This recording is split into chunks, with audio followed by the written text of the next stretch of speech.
I'm Amy Jo Martin. Welcome to the Why Not Now show. Mel Robbins is on the show today. She's an expert on leadership and defeating doubt. And she's a thought leader on just taking more action and thinking less. Mel has a tool belt of tools, one of which can literally change your life in 5 seconds. It might sound too good to be true, but believe me, it works for people, and she can back that up.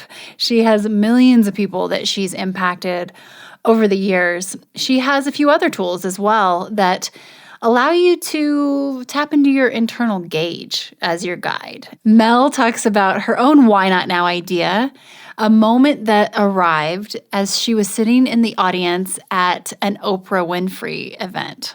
She has changed swim lanes, professions, many, many times. She used to be a litigator, and we talked through all the other things that she's done.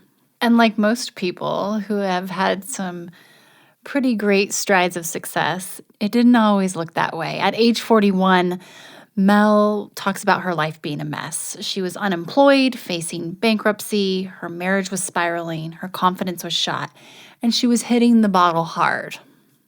That's when Mel stopped thinking and started doing. She talks about the tool that helped her transform her life, a very simple tool that you can start applying today. Mel is the best-selling author of The 5-Second Rule, and she goes into depth about what this is all about, how this works, and how we can bridge the gap between thinking and doing. As you can imagine, we get along very well because Why Not Now is in her DNA.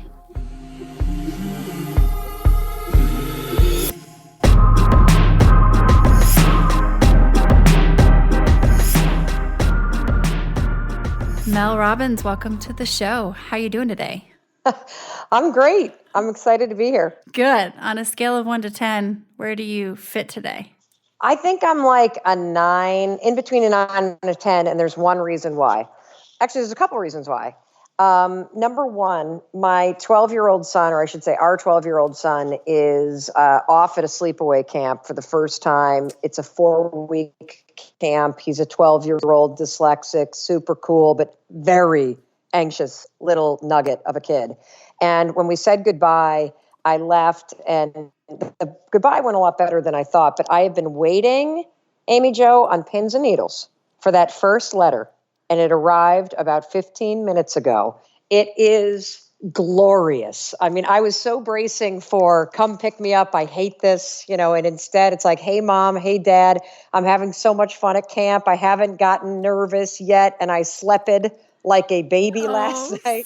My counselors are super nice. Me and me cabin are already super close. And I am so happy to be here. Thank you for everything. And I'm just like, So now I can live for the next 4 weeks in a state of bliss, knowing that he is in a transformational experience instead of living in this feeling that, oh my God, what if he's being bullied? What if he hates it? What if he cries at night? What if he's the weird one at camp? What if? And I'm just super, super, super happy. So that's why I'm amazing. Like almost a 10. That's awesome. What a deep breath. Gosh, I caught you at a perfect time then. Rarely do I hear the 10. So that's pretty cool. And ironically, I just, this last weekend, I was in LA area, Ojai, actually, up in the mountains. And I met a gentleman. His name is Gay Hendricks. And he's written I think 50 books or something.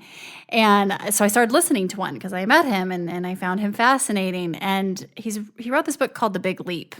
And he's a psychologist and kind of mastermind.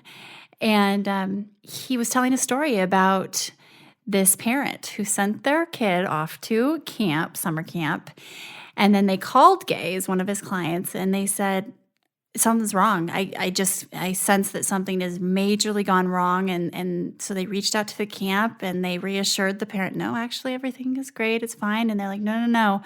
Like physiologically, they just felt like something was very off with their child. And long story short, the net was, Gay kind of had to explain to his client, it's actually you missing them and thinking they can't really thrive without you. And so it was all about the parent, and he flipped it on them, and it was this realization. But as you started to dive into that story, I was thinking, Oh, I wonder if this is this is great. I bet you feel so good. So that's awesome. I'm just so happy for him. That's all. Just to think about what it must feel like as a 12-year-old and be in an environment where it's nothing but other boys. And you've got this time where you get to wake up every day and just have fun, and just what a gift that is. And so I'm so happy he's actually enjoying it versus dealing with anxiety or the fears that we all put in our own way of actually being present and taking advantage of the opportunities that are right in front of us. Amazing. What an experience of independence and courage, and good for you. Well, awesome. Let's dive in on that note. And tell me about a time, Mel, when you had to ask yourself, why not now? And let's dive deep. Let's talk it through and see what we can glean from the experience.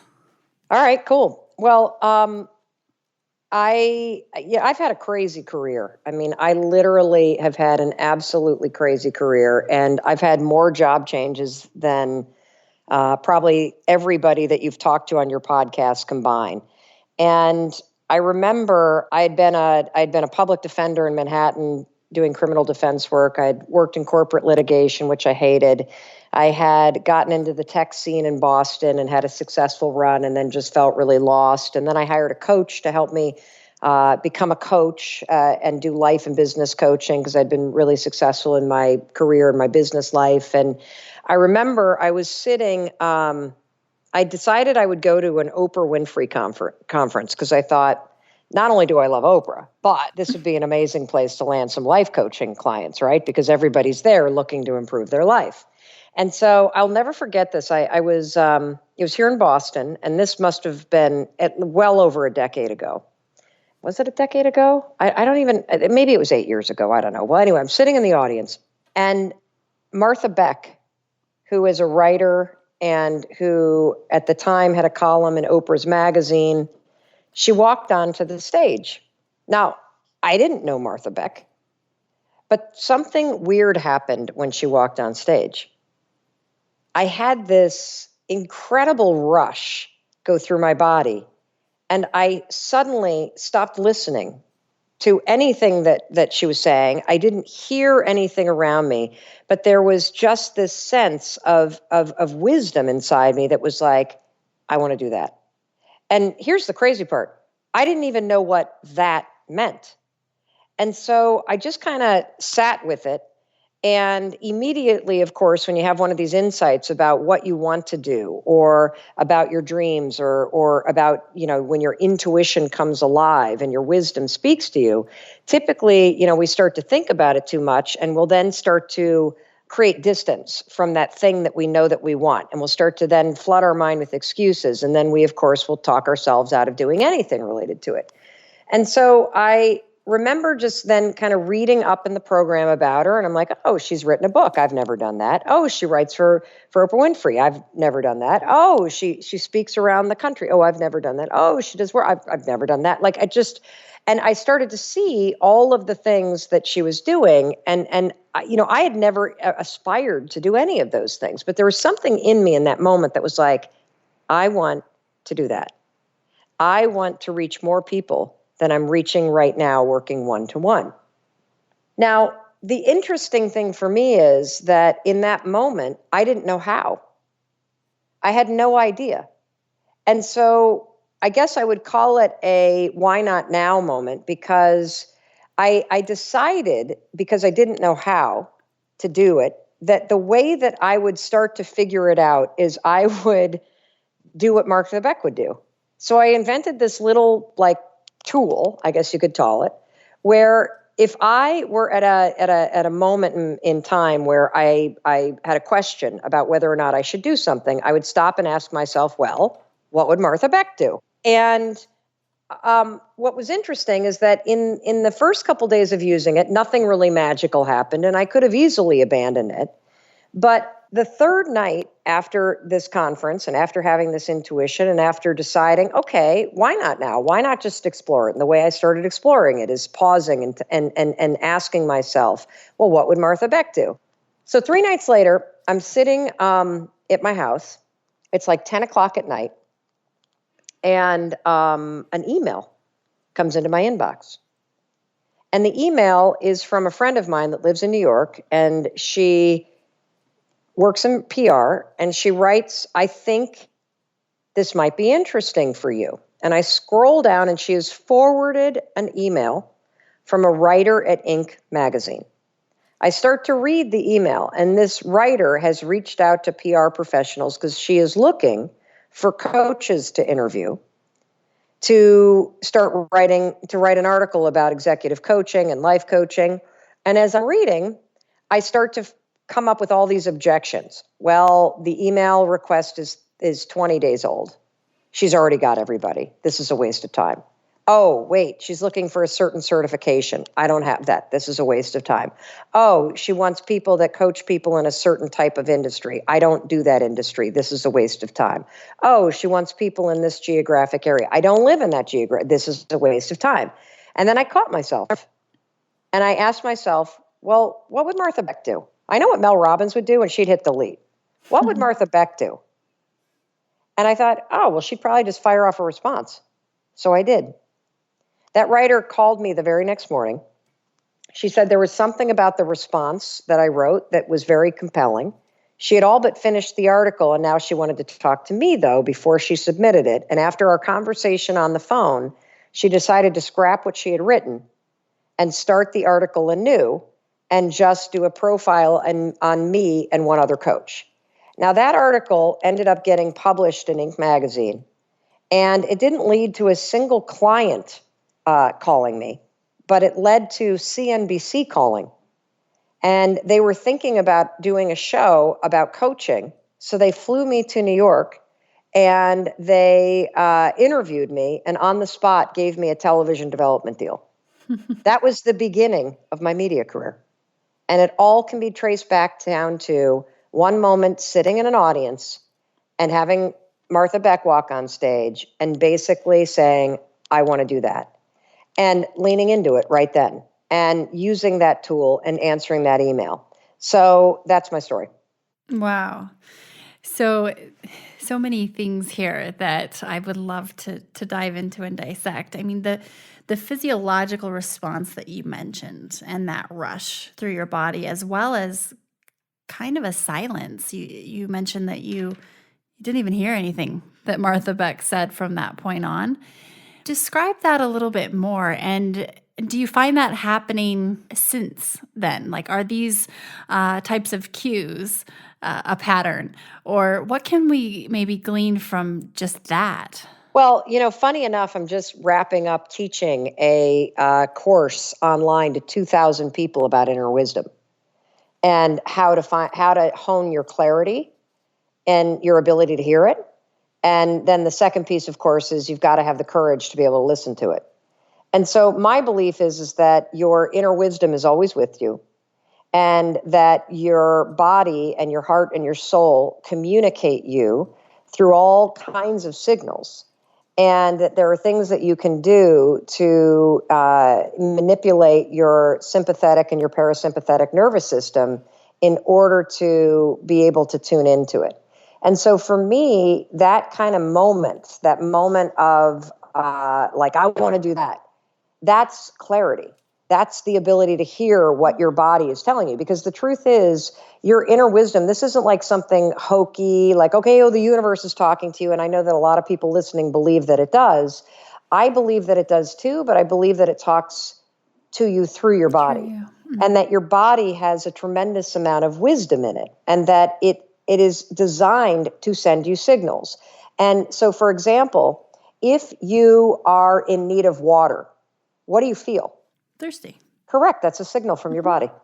Sure. If you're in need of food, what's the signal? Hunger. If you are in need of human connection, what's the signal? You feel lonely. And so your body is designed, and I could go through hundreds of signals that your body sends you. But what happens is, in a nanosecond, you're in a situation and your DNA, your life experience, your situational intelligence, and your lifetime intelligence come together and inform you about what to do. And when you can develop the skill of clarity to be able to hear it, you will know the answer in any single situation about what to do and how to move forward. And so is it always a massive rush? No, it's not. I think there are moments in your life where you just have this, what I call just know moments of clarity, where you just know. And then there are those moments where it's like a dull urging or a sense that you're supposed to do something, but you're missing the courage to lean into it, to listen to it, to do something about it. This is like candy to me because I spent the first 35 years of my life with a muzzle on any listening to, the internal cues and kind of GPS and just kind of forcing things out of sheer will and or just trying to overthink it. And so this has been such a journey over the last 2 years to start to lean in and get super curious about exactly what you're talking about and the science to back it up so it doesn't feel so fluffy as a fairly analytical person. And so this is awesome. And I'm picking up on some points that you tie back into the book regarding some of the science that backs up your 5-second rule. So I'd like to dive into that too in a minute, but back to your why not now moment. So that physiological response, which is, I think, something we can all learn from, that's a pretty big indicator that you're experiencing a why not now moment. But also, so Mel, you've had this journey of different career verticals, and from litigation, being an attorney, to tech, to life and business coaching, and a lot of people move around, but those are some really big turns and moves and dips into some diverse areas, right? And as I think about that, I feel like our society is so encouraging of sticking to a certain path, seeing your way through, climbing that ladder, obviously. And now that we're evolving as a society, and the romanticism around startups and changing and doing something that you love that brings passion and purpose and skill together. We're seeing more of this, but you were ahead of the curve here. When you were switching into these big changes of career paths, what did you tell yourself in your mind? Were you craving something new? Were you bored? Were you just unfulfilled? Or what drove those pivots at the moment? And how did you kind of justify it in your mind? Well, I think, in the past that they were driven out of anxiety and fear and stuckness that I just didn't enjoy. I mean, except for being a public defender, I love that job. And my husband got into business school up in Boston. So that career change was driven by a life change. Mm-hmm. But for most career changes, it was literally either driven by curiosity or driven by just feeling so completely just repulsed by what I was doing that I just couldn't take it anymore. And I had to make a change. However, over time, as I have studied human behavior, as I have become more self-evolved, as I have developed the skill of self-monitoring, and as I have become extremely curious about not what people need to do to change, but how do you actually help people change? And what are the tools? Forget concepts. We all got enough freaking advice. What you need are tools. I've stumbled onto a tool that I had been using unconsciously for a long time and brought it to the surface. And it has been the single most accurate thing. I mean, the 5-second rule is a tool. What I'm about to tell you is another tool. And when you start to really dig into it, it will literally never lead you astray. So I call it I just call it the gauge, but you can call it the passion gauge. You could call it the energy gauge. You could call it the clarity gauge.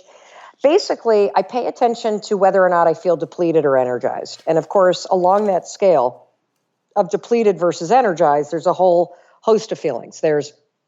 When you're depleted, you're kind of like, meh. When you're, and think about it like a fuel gauge, like a car, you're on empty. Ugh. If you're a quarter tank, you're fine. If you're half tank, you're good. If you're 3/4 of a tank, you're like, great. If you're Full tank, you're fully energized. You're awesome. And so I pay attention in business, in life, in relationships, in friendships, in conversations, in business deals, to whether or not I'm energized or I'm meh. Am I depleted by this? Am I energized by this? Are there aspects of this to deplete me? Are there aspects that energize me? And then I go to work and I consciously move away from the things that deplete me. I stop hanging out with people that deplete me. And I do more of what energizes me. And in fact, the reason why I have gone from being the most booked female speaker in the world last year to now launching a online course and publishing business that in 16 months flat is doing 7 figures. The reason why I was able to make that turn is because I started to notice that, holy shit, here I am, I'm making all this money, I'm on the road like crazy, my dreams are coming true, I'm impacting people's lives, I'm spreading the 5-second rule, but I'm depleted. Mm-hmm. I was going to ask you about that. That's a lot of planes. Yeah, you never feel like you think it's going to get what you want. And that's important because the thing we think we want is never really what we're supposed to have. It's just the beacon that gets you moving. And along the way, you need to be paying attention to those signals, that inner wisdom that your body is sending you. And if you are in a job or you're in a relationship that depletes you, that is a very important data point. What are the things that you can do to shift that relationship or get rid of it or whatever so that it's more energizing? And so what I realized is I love talking about the 5-second rule. I love building relationships. But what depletes me is the travel. And what also depletes me is the fact that when I leave a stage, I may never hear from some of the people again. And I love the connection. I love the fact that we get hundreds of emails a day. And I mean hundreds. We have one person that works for my company that literally does nothing but answer emails to our inbox of people that have discovered the tools, that have questions. And so we have a human being that points people to more free resources online and answers questions. And so making that turn, that business turn, all came from this simple gauge.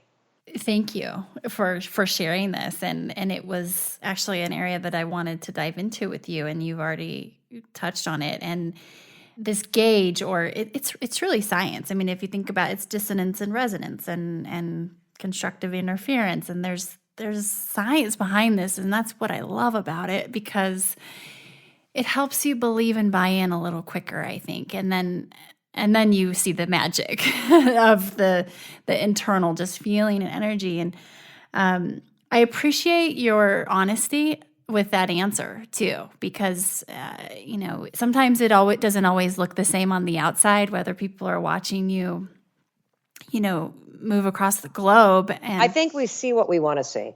You don't really know what's actually going on with people. And the thing is that it's also, in my case, I'm like, well, what the fuck? Why would I be complaining? I mean, I'm making a ridiculous amount of money. I'm changing lives. I'm traveling. It's not like I've been deployed and I'm not going to see my family for 2 years. That's sacrifice. That is a tremendous thing that men and women in the military do on all of our behalves. And that's hard. Like the fact that I'm bitching about the fact that I have to, get on a plane to get paid to give a speech, that's stupid. So I was also embarrassed by the fact that I was not happy about the situation. But then when I started to tune into it as a energy level, okay, wait a minute. Well, let's just dissect this. Let's take a look at what is it about the current way that your life and work is structured that depletes you. Okay, great. We'll make a list. And what is it, Mel, about all the things that you get to do that actually energizes you? And now, how can you be intentional and make changes so that you do more of the things that are in the column of energize? Do I have days that deplete me? You better believe I do. But I have more days now that energize me than I do that deplete me. So I am absolutely making progress on this. I found this to be incredibly helpful in relationships because I've always been confused by the fact that you can be wildly close friends with somebody for a while, and then all of a sudden your kids are different ages, and it's like you're living 2 totally different lives. I've also been very puzzled by the fact that, as you change in your career, you will find that there are people that you've known for a long time that are not very supportive and that don't cheer for you. And that's very depleting. And you can spend a lot of energy really focused on those relationships that deplete you, or you can really realize that, as you change, so will the kind of people that you need around you. And as you grow, so will the kind of people that you need to have around you will grow. And so, I just find that it is such a magical tool that is free, that's deadly accurate, and that works every time you pay attention to it. I dig it. Totally dig it. And there's a woman by the name of Susie Batiste, and she's become a mentor of mine, and she always says, it's not personal, it's physics. And it's kind of a great way to check yourself and realize, this is truly about life seeking more life and life force. And there's a underlying kind of net of science that just helps explain it to us. But it's new to me because I've always kind of, like I said, suppressed that feeling and just goal-oriented, go, take the next step, very linear. And it's a strategy. This is a new strategy. It's a much more organic and good strategy. Here's the other thing about this strategy that's going to blow your mind. And that is this. It is how you listen to your inner wisdom. Like you want to fine tune your ability to trust your gut, to hear the wisdom that's inside you, to know your truth, to find your North Star, whatever your tagline is, for you personally listening to us right now. Paying attention to whether you're depleted or energized and then actually making a change because of it, that is where the gold is. And the more that you pay attention to it and the more that you align your life towards the things that energize you, guess what? You have just given your wisdom an amplification. You've cranked the volume. So, when you asked me that question earlier about the Martha Beck moment and, everything going quiet and the body sensation, I don't have the body sensation. I literally have a knowing that is so loud and so strong that even in business deals, nope, yes, not unless this, I'm sure people hate trying to do deals with me because I have so much clarity about what I will and won't do because over the last 8 years, utilizing this gauge, utilizing the 5-second rule, utilizing tools of objectivity, like what would Martha Beck do, or what would Mel Robbins do, or what would Amy Jo do, like where you get out of your own subjective emotional point of view and you get into somebody else's, which is also backed by science. What you're doing at every decision is you are aligning action with what your wisdom and your intuition is telling you to do. And there's nothing more powerful. We're going to take a quick break and we'll be right back. Female leaders, executives, founders, heads up, the Renegade Accelerator is open for enrollment. Renegades are at the top of their game. They're doing all the things, but usually there's something that they really want to do. What you do is you bring your why not now idea into this 8-week program. We're focused on curriculum, the Renegade mindset, collaboration, and accountability. We are all focused on growing our thought leadership, finding more time in the day by leveraging our presence. So it is present even when we are not. We are focused on optimizing our time and money and health. It is a mosaic of all types of women from different backgrounds at the top of their game, and the value exchange is exponential. Here are some why not now ideas that have come to life through Renegade. Why not now write the book? I want to get a board seat. I want to increase my speaking fee. I want to build a company. I want to pivot from corporate into entrepreneurship. I want a promotion within corporate. I want to move my brick and mortar company online so I have more freedom. I want to travel 25% of the year, but not see a dip in income. Those are a variety of why not now ideas that have been greenlit. They're done. What is your why not now idea? We're ready. If you're ready, head to renegadeaccelerator.com for more information and to apply. So let's say someone's listening and they are working for XYZ company. Maybe they are working from a cubicle or they're on their drive to work and they're listening and they've always wanted to start a flower shop, but they've been doing this other job for so many years and they want to make this leap. How would you advise them to use the gauge as well as the 5-second rule, if it applies, to address the situation, which is basically a why not now situation? Yeah. I mean, so first of all, clarity is present. You know what you want. The only thing that's not present is action. You've been busy thinking about the flower store, but you haven't actually done anything. And the flower store is not going to open by thinking about it. And you're actually not going to get clear about whether or not you want to open that flower store by thinking about it. You will only get clear and know whether you need to do it if you start working on it. And so there are two things that you can do. The 5-second rule is freaking unstoppable, most powerful tool you could ever use to break the habit of overthinking, break the habit of self-doubt, break the habit of procrastination. The second that you are like, I really want to be in the flower business. Great. Stop thinking about it. 5, 4, 3, 2, 1. Start doing some research. Mm-hmm. Look up flower stores. Buy some books on it. Take a flower arranging course tomorrow. 5, 4, 3, 2, 1. Instead of going on Facebook, why don't you go drive to some flower stores and see if anybody has any part-time work on the weekends? 5, 4, 3, 2, 1. If they don't have it in your neighborhood, go to the next town over and look for it. Like there are ways to get started on something that require not thinking, but action. And so what I find is that everybody that's stuck is that what's missing is not thought. That's the problem. What's missing is action. And now here's the thing for the person that wants to open the flower store. So I once had a fantasy dream that I would open a bakery. Because I loved bakeries. I loved being in a bakery. And I loved walking into a bakery and smelling everything. And especially a beautiful bakery like a Barefoot Contessa or, some like fabulous bakery where everything just looks more delicious than the next thing. And, the coffee's amazing and whatever. So I went to work in one for a weekend. I thought this was going to be my dream come true, Amy Jo. I just thought this was going to be like absolutely the beginning of the next like biggest, most fabulous, incredible bakery of all time. It took me exactly 2 hours to realize I hate working in a bakery. I hate it. I hate smelling like carrot muffins. I hate refilling the napkin things. I hate refilling the milk and the half and half. I hate stacking the sugars. I hate waiting on people, for crying out loud. I hated everything about it. You know what I discovered?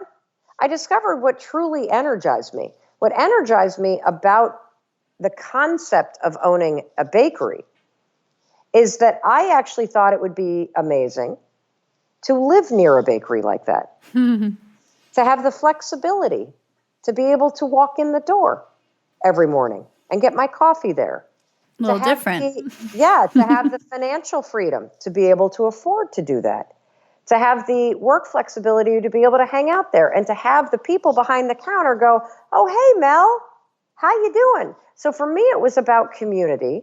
It was about flexibility in work and in time. And it was about financial freedom to be able to afford that kind of luxury. It had nothing to do with running a freaking bakery. And so you may decide if you like flowers, because every time I walk into this particular flower place here in Boston called Winston's, I literally have a moment where I say, I miss my calling.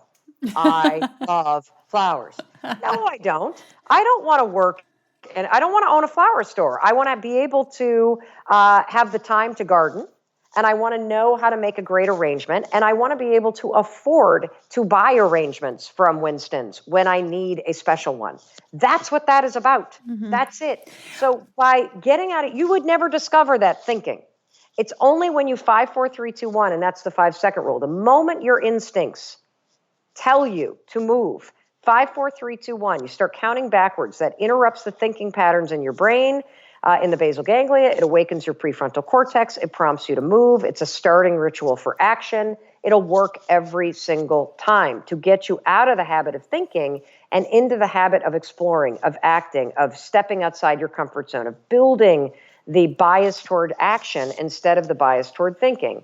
And so that is how you would use the 5-second rule. You'd use it to get out of your damn way and actually explore the thing. Mm-hmm. Because what you're going to discover when you start exploring it is maybe this is the best thing ever. I can't tell you, in this course that we're teaching, The Power of You, what's so incredible is we were just watching a bunch of the videos today that people have posted today. A woman, by the way, who had always dreamt of doing cake decorating. She's a real estate agent. So she's been talking herself out of this for years. Her first step was to take a course in it, which she did the first week of the online course I was teaching. She just got a full-time job at a local bakery. And she was taping this video in her car, and she's crying. She's super excited. And she's like, I have no idea how I'm going to balance this with real estate, but I'm just so ecstatic because I finally have stopped thinking about it. It's like unbelievable. It's a dream come true. And here's the other thing. A year from now, is it going to be a dream come true? I have no idea. Mm-hmm. That's where the gauge of depleted versus energized comes in. Well, and your gauge was in effect too with both the bakery and the flowers. It just, your GPS and geolocator of what that energy and pull was, was slightly shifting of what it meant, but you were being pulled toward, and then you took the initiative to apply the 5-second rule and discovered by experimentation what it was and what it was meant to be. But that's interesting to see that gauge or pull working in tandem with the other tool, which is the 5-second rule. Absolutely love it. I had a similar experience where I thought I wanted to be a physician, and I spent a day in the ER. This was pre-college, shadowing, a doctor, and found after this patient came in with a tiny cut on their hand and they needed a couple stitches, I almost fainted just by seeing this and realized, no, I'm not probably meant to be a physician. But that experience saved me from possibly entering years of study that would have netted out in probably not the right direction for me. So interesting. So, okay, this is fun. Thank you. I'm loving the tools, and I'm thinking about how I can apply them to my own life, especially the 5-second rule.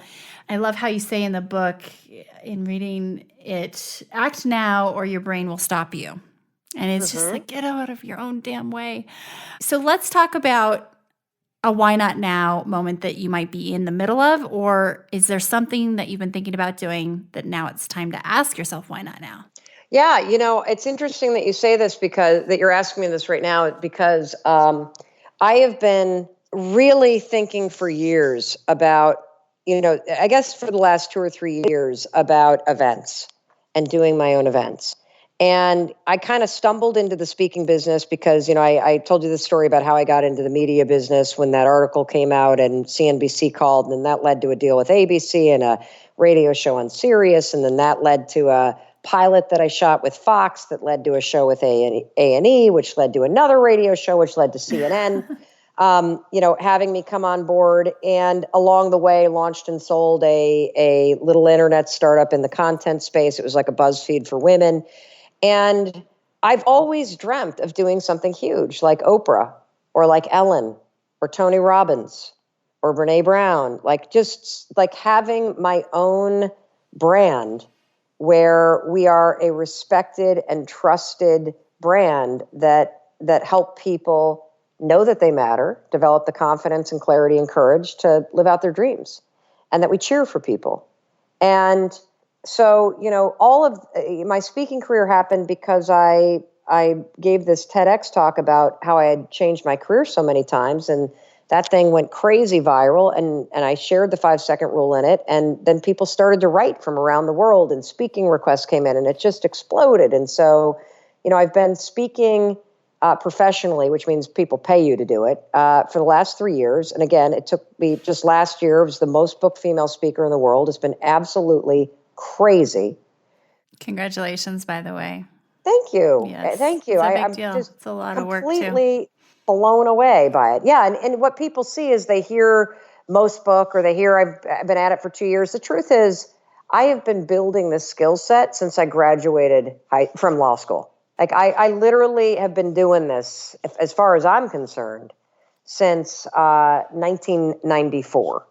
So that's when my training began. And nobody sees that. And nobody sees that when you get in the media business, you don't get paid in the beginning and you sleep on couches and you schlep all over the place. So, it's been an 8-year run in the media business to finally figure out how to build my own platform. And so thank you for acknowledging the hard work, because we talk about the accolades, but we forget to remind everybody, look, it starts with sending an email. It starts with volunteering in a bakery. It starts with getting out of your head and just trying. And so I secretly had been wishing and wanting to launch my own events. And I've been thinking about it and thinking about it and thinking about it. And I realize now, like a very self-defeating thing, like I'm not ready, nobody would come, but who am I to want something like that? Tony Robbins has been at it for 30 years. And of course, every event I go to, people are like, "Are you his wife?" And of course, punch people. I cannot wait until people ask him, "Oh, are you married to Mel Robbins?" Oh, you aren't? Because he's been on the show, and that's how I thought you were, Mel. I love you. And so and here's the other thing, and I can tell you this and your listeners this, because a lot of people don't know this. The people that dominate personal development, Tim Ferriss, Tony Robbins, Gary Vaynerchuk, Grant Cardone is now trying to claw his way in there, Ty Lopez, Lewis Howes, a handful of them are awesome people, and they're all guys. Jim Rome, Zig Ziglar. I mean, you know this, John Maxwell. They're all freaking dudes. And 83% of the products that are created by those people are bought by women. And I'm sorry, I don't know why women who are trying to raise a family and build a business are listening to guys that have women at home raising their kids for them. I don't know why we are looking at hustle, hustle, hustle, hustle, hustle as the advice when we're also the primary caretakers in our relationships and our families. And that we are at a moment in time where a bunch of us need to step up. We need to step up and claim not our seat at the table, but our throne in the kingdom. And because the women need advice and men need advice from other voices. And so I have been kind of thinking about this and feeling insecure about it and feeling like, but I don't have a big of a. And then finally, I was at my mastermind group, and I've been secretly thinking about this and secretly telling myself I'm not ready and secretly putting excuses in front of me, like, when my Facebook following gets to be 200,000, then I'll have enough data to analyze and I'll be able to see where I should have the event. Blame the data. Yes, of course. And so there's clearly you're building up to a moment here. Yes, it was 2 nights ago in Denver. Whoa. I'm honored to be hearing this right now. Okay, carry on. So I was with a bunch of my friends. I'm part of a mastermind group, which everybody needs a gang of 5. And I was with the men in my mastermind group because the gal who's in it was not in town. And at one point, one of my friends, who is his name is Josh Linkner. He's a New York Times bestselling author. He's probably the most book speaker in the world. He did 160 some speeches last year. He's a hell of an incredible guy, super successful entrepreneur. And he turns to me and basically says, "So when the hell are you going to actually realize that you're the next Tony Robbins?" And I said, will you stop? And he said, "No, I'm serious, Mel." He said, "Out of everybody that we know in this business, you're the one that's actually going to do it." And he said, "But we're all waiting for you to realize it and actually say that you're going to do events." And I looked at him, and I'll tell you what flooded my body. It was fear. I wish I had been wearing a diaper at the time, because I literally wanted to, what, because he called me out on it. And I knew he was right. And here's the thing. Who knows if I'll ever, the guy is, I'm kind of trash talking Tony, but I freaking love him. I'm competitive.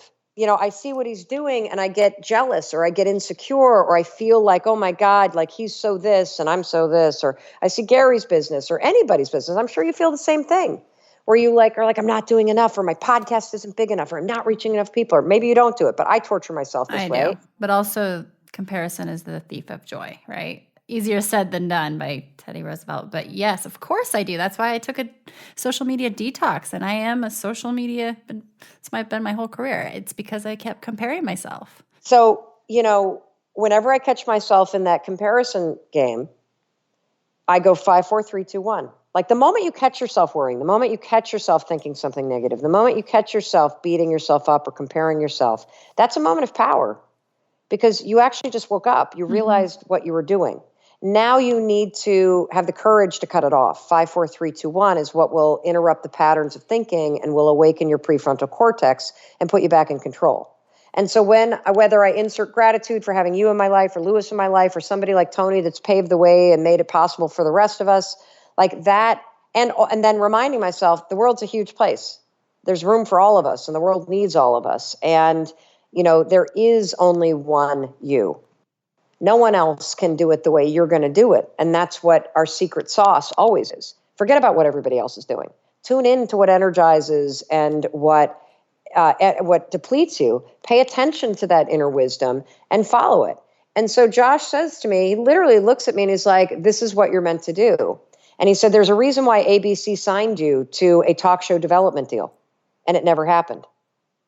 And there's a reason why you shot a network level show that American Idol was supposed to be the lead-in for. And it got tabled by legal. It wasn't the right show. You weren't ready.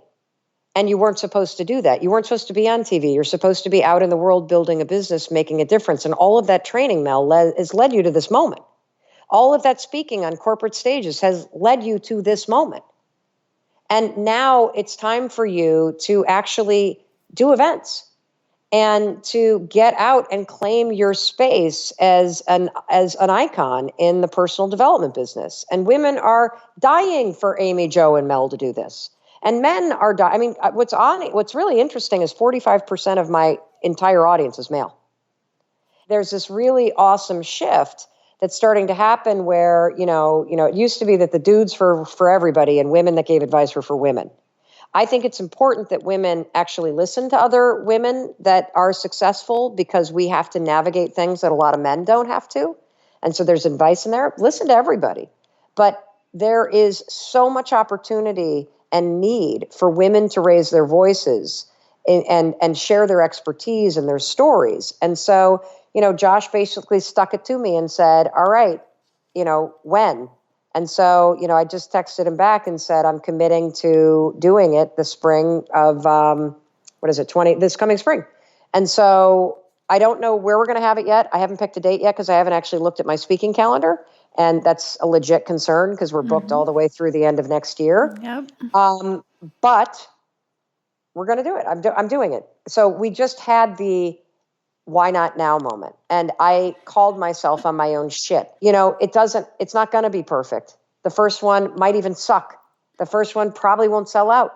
The first one's going to have a ton of hiccups. But if I wait and wait and wait, it's never going to happen.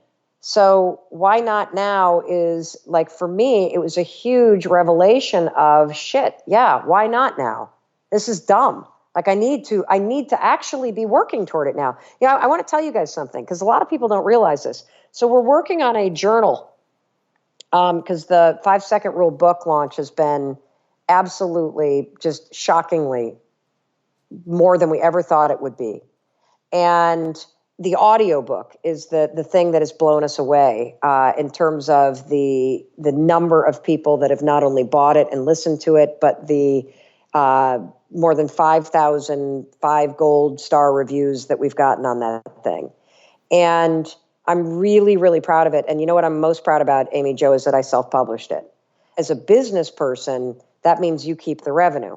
And you're not kind of halvesing it up with an agent and with publishers. And, you didn't go and take the bait of an advance and think that's the greatest thing, since sliced bread without realizing that, wait a minute, unless you actually look at the royalty calculation on the back end and realize that you're only making 20 cents a book. And how are you ever going to pay back that big advance at 20 cents a book? The answer is you're not, that you just made a dumb business deal. So, we're now putting out a journal because people have been asking for it, like a daily kind of clarity, courage guide that you can journal and do. And so you know the answer to this, but everybody listening, I want you to consider, let's say that the whole thing is designed today. Okay, and let's just say, just for the purposes of this, that today is July 1st, okay? In order to have a paperback journal, properly printed, and for sale, like legit, somebody could buy it on Amazon. How long do you suppose that takes? It's July 1st. How many months do you think that takes? If you were to guess September, you would be wrong. If you were to guess October, you would be wrong. If you were to be more in the mid-November range, you would be correct. And, could you print it faster and make less money on it because it would cost you more to print it? Sure. But understanding that shit takes time. Like the longer you wait to start exploring the flower shop, to start signing up for the class, to build the skill that you need, to start reading the books or following the experts that are in the fields that you're curious about, the longer you wait, the further you push off when you're going to be happy, when you're going to be in control. You got to start now. Got to. It's very true. I mean, why not now? 5, 4, 3, 2, 1. And going back to this current why not now that you are 48 hours into, by the way, congratulations. Thanks so much for sharing that. And so much is popping in for me right now as I'm hearing you. And first off, yes, go. This is amazing, especially to have a female's perspective and point of view take on that platform and that level, kind of rising up and being able to put on your own events or however you want to call it. I encourage you to do it your own way and to do what's never been done before and not take too much of the template of the Tony Robbins, of the whoever else, because they invented their system so many years ago, right? And you have the ability now to completely innovate like you are with your online courses, like you are with taking the wisdom of being depleted from travel and carrying that through and evolving to events. So I am excited to see what you build, and I hope it's not the next Tony Robbins. It's the Mel Robbins, right? It really is. This is not about, he would tell you, I'm sure you've heard him say, because so much of Tony's world revolves around live events.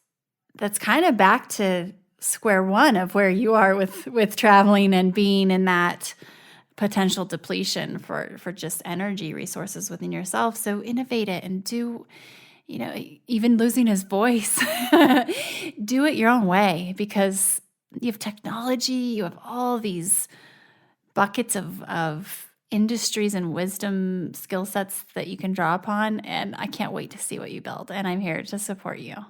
Oh, well, thank you. I'm excited. And it's true. Like, cause it's funny that I talk about the people that I follow and I admire. And of course, you use those people as guideposts, but you're absolutely right. The second that anybody walks into a pitch meeting and says, I'm the next Uber, the investors stop listening. And the truth is, I know, and this is what everybody listening needs to understand. There's only one you, and there's never going to be another one. And that's your secret weapon. And so your gauge will guide you too. So it's going to, yes. That's your X factor, right? It's exciting. And there's never going to be another one. And so, use the people out there in the world as inspiration and use them as education and stalk them and start doing some of the things they're doing, but then pay attention to what's energizing and what's depleting. And that's how you figure out your formula. I love it.